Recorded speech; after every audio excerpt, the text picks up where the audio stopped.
it just got me thinking about the uniformity of like white supremacy. If you took a picture of 100 white women, would you really be able to tell them apart?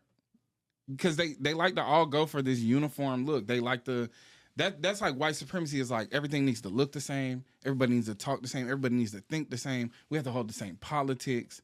And I say that to the point where if you had a picture of 100 black women, it's going to be an array of colors, array of hairstyles, a different attire, different tones, just skin tones. They're not going to blend in so well. There's going to be a multitude of variations of black women. And the true nature of blackness is freedom of expression. You know, that's when we at our best, when we just fully expressing ourselves. And that's why we constantly repeat the sentiment that blackness is not a monolith.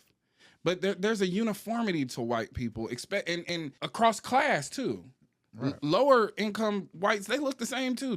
You can tell it's a uniform. There's a mentality that comes with it, and the mentality is uniform. This is the weeds, little boxes on the hillside. That shit. But that's a real thing. No, that's true. But there's a uniformity to how they act, how they look, and then it dawned on me.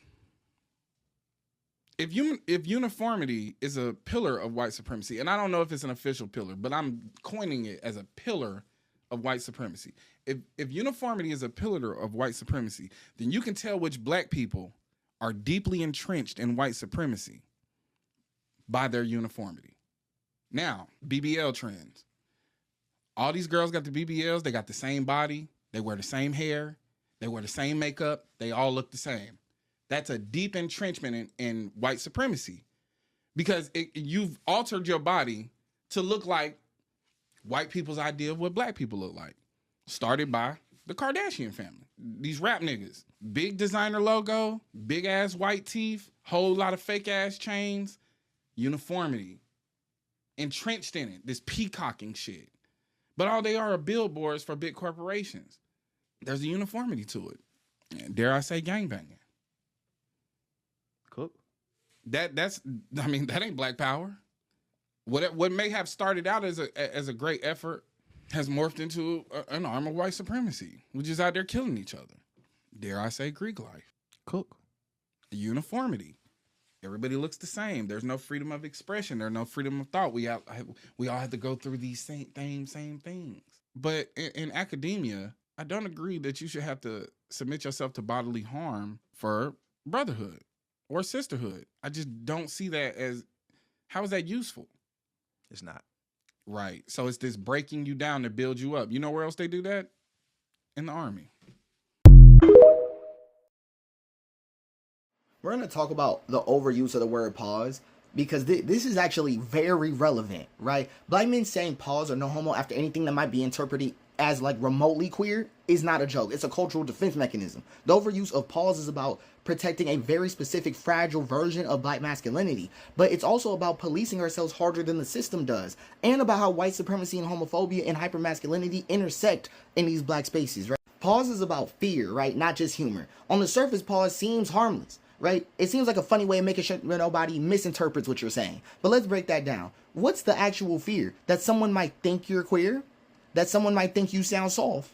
Or that you accidentally made another man uncomfortable?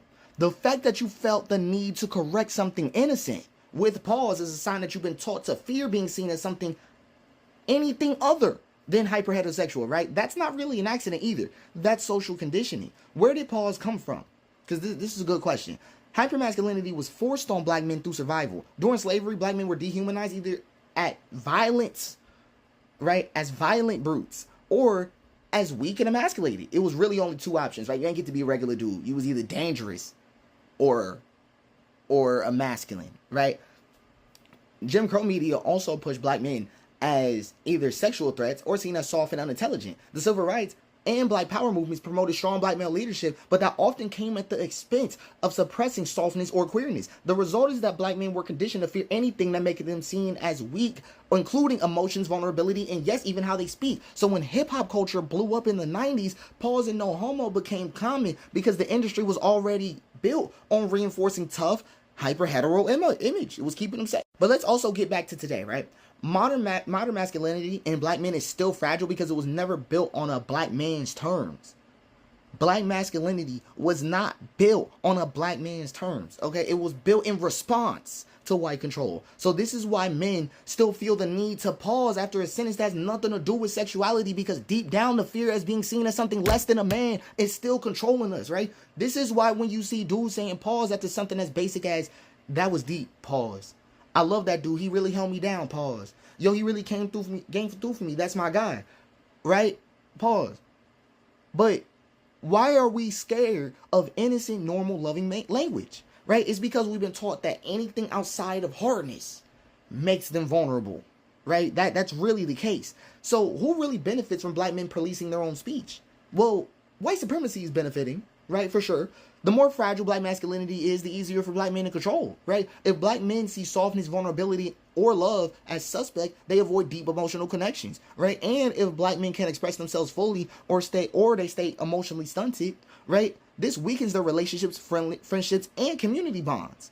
Okay, that's an assault on our community. Misogyny also benefits, right? If black men are taught to reject softness in themselves, they're more likely to reject softness in women, right? So this creates a toxic relationship where black men are expected, or where black women are expected to be nurturing, but black men never learn how to reciprocate that love, right? Okay, and homophobia benefits. So right now, I didn't name any black men. Did you hear me Did you hear me say that? Right? Well, if you hate women and you're a black man, you might be something else. But still, you hear what I'm saying. Homophobia also benefits. The more black men overuse pause, the harder it is for a black queer man to be accepted in their own community. Pause culture tells queer men that their existence is something to be corrected. The more black men say pause, the more they are reinforcing the same system that limits them. And really, how do we break the pause mindset? Step one is just realizing that don't nobody really care, including me. Yeah, including me, I don't care either. Right? 99% of the time, no one cares about your sentence that way until you said pause. You are literally policing your own words for no reason. Step two is to stop pretending normal speech is a threat to your masculinity. And if you're saying I love my guy makes you uncomfortable, if saying that makes you uncomfortable, the problem isn't the sentence. It's literally the fear you've been taught to have. Right? Black men need deep, meaningful friendships, right? Period. Stop rejecting that because of a dumb social rule. And three, recognize that the world doesn't revolve around proving how straight you are. The fact that pause exists means that black men still think their masculinity is fragile. We still think our masculinity is at threat. Bro, I know the 80s wasn't that far ago, but we can't live on both sides of the story. We can't say we so far past it, but still rocking back and forth. Do you see? Right? True masculinity doesn't need to be protected. It just exists. So the moment that we stop enforcing pause culture, we stop letting white supremacy dictate how we act. Now, here's the thing. Some people are going to try to still debate a role for comedy. Here's the comedy. If you're straight and you say something gay to your friend, the comedy is that you were flirting with your friend. It wasn't that you were policing yourself. Okay, so we need to just have people maybe who are more open with flirting with their friends, because the white supremacy pause is not me. But here's the final thought, right? Black men need to be free to speak without fear. That's all I got, right? Stop letting masculinity be a performance. If you're a man, you're masculine. Period, bro. It's just what it is. Okay, masculinity is really just a scope of behaviors attributed to being male. Attributed. Okay? Stop forcing black men to police their own words. And most importantly, stop using pause to avoid vulnerability. Because real black masculinity is not fragile. It was free.